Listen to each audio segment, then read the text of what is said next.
So, yan mga sis, for today's video, pag-usapan natin usapang kaltas ng mga on-call cleaner.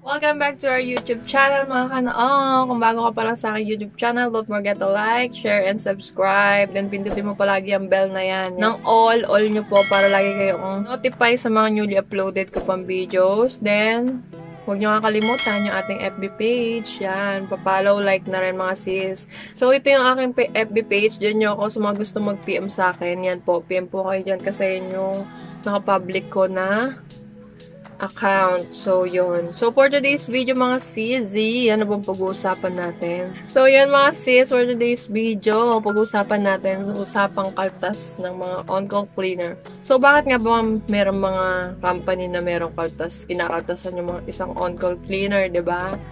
So, yun. Ready na ba kayo? In 3, 2, 1...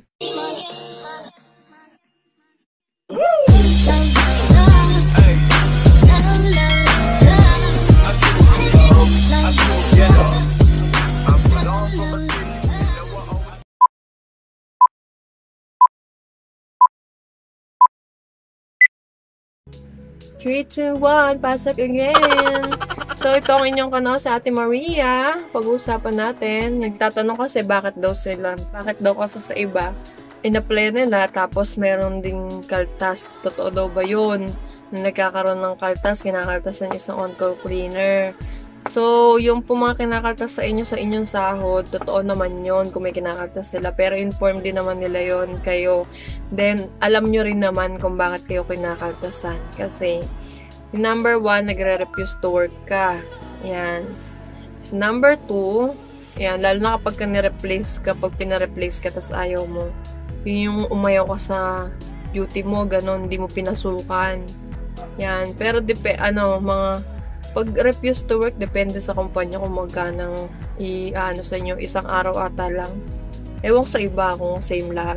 Kasi iba-iba nga yan. Lagi ko sinasabi sa inyo, diba, iba-iba. Iba-iba yung rules ng company, iba-iba. Mahigpit, may maluwag, gano'n. Tapos yun, yung number 2, once na may sakit ka, tapos di ka nakapunta sa hospital, yun, makakaltasan ka kasi wala kang medical certificate. Yan, nagaling hospital. Siyempre din naman kasi, 'di ba? Ngayon alam ko kasi sa ibang kumpanya ngayon yung sariling sikap mo once na lumabas ka ng camp mo, kung may sakit ka, ikaw pupunta sa ospital. 'Di ba? Siyempre kailangan ng pera. May insurance ka naman pero may babayaran ka pa rin doon. Tapos kailangan yung iba kasi ngayong company, ang alam ko, hindi katulad nung sa Jawa. Yung sa amin kasi hatid sundo.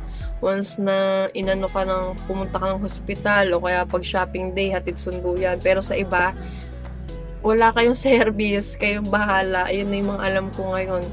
Kasi, kaya maganda rin talaga sa Jawa. Yan. Kasi nga ngayon, lalo na sa mga nababalitahan ko ngayon na nandun na sa Saudi, na iba't ibang kumpanya, hayaan sila pumunta sa ospital, yan, sariling pamasahe, ganyan, tas ikaw lang mag-isa, kaya nga, diba sinasabi ko sa inyo, mahirap magkasakit, kaya alagaan nyo palagi yung sarili nyo. So, kung di ka naman, kung di mo talaga kaya, edi magpakaltas ka na lang. Mga isang araw lang rin naman yun, kung di ka makapunta ng hospital, diba? Mga ganon, yun yung pangalawa. Pangatlo, ito naman pangatlo, kung meron kang nasira sa bahay ng madam, mga ganon, na ini-insist niya na bayaran mo, tapos na mahal talaga, ganyan, pero nasa pakiusap naman yun, madam, wala akong pera na ganyan kalaki, baka pwede kahit ano na lang, gano'n, diba?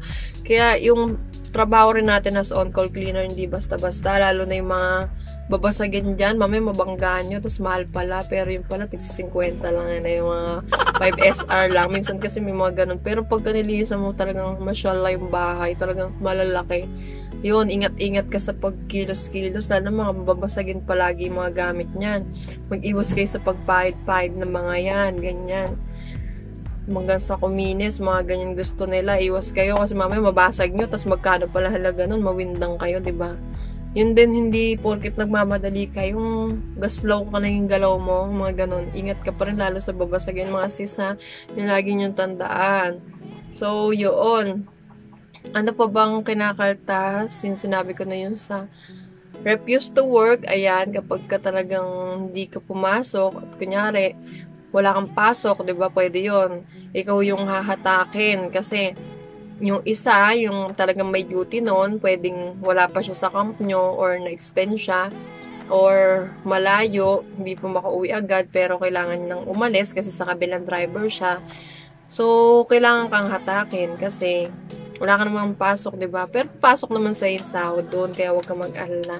Kaya huwag ka magreklamo. Kaya nga tinawag na on-call cleaner. Dapat lagi kayong ready, lagi kayong prepare, lagi na kayong nakaligo. Huwag nyo sabihin na, yan, bigla tuloy kayo. Pag ganyan, minsan, syempre, mainis ka, diba? Kasi hindi ka pa nakaligo, hindi ka pa nakaano. Kaya dapat, before yung oras na duty nyo, alam nyo naman kung anong oras. Dapat, lagi kayong gising, lagi kayong ready.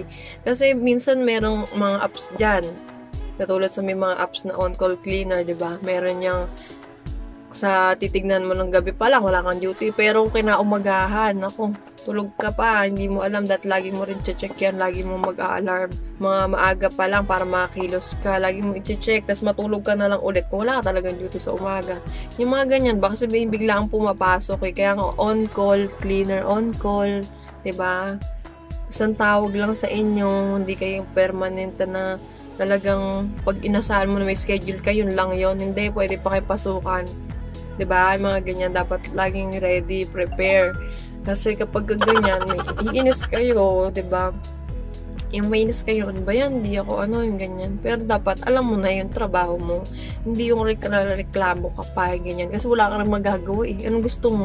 Magdadaldal ka dyan o kumilos ka na lang, ganun, 'di ba? Wala ka nang magagawa kasi ayaw mo rin, magkano rin yun, magkano rin sa atin yung isang araw mo. O ikaw, kung ano ka talaga, may ka, hindi, wala kang iniisip, may attitude ka, di huwag kang mag-duty ba lang sa buhay mo, ganun. So, yun nga yung refuse to work, yan yung kadalasan. Then, yung wala kayong medical certificate once na nagkasakit kayo, kasi kailangan yun, mga sis. Yan, tapos, yun nga, yung pag kami nasira kayong gamit sa madam, yung ganyan.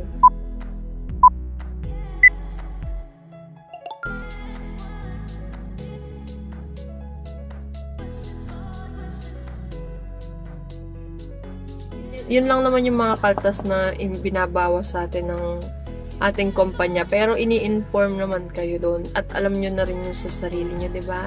So, yun. Yun lang muna sa ngayon, mga sisi. Marami pa tayong mga videos pero hindi pa na-edit. So, yun. Pahintay-hintay lang talaga mga sis. So, shoutout sa mga ka-GC ko nga pala.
So, bye-bye mga sis! Don't forget to like, share, subscribe ng ating YouTube channel. Then, papollow ng ating FB page. So, yan. Until my next vlog. Bye! God bless us! Thank you!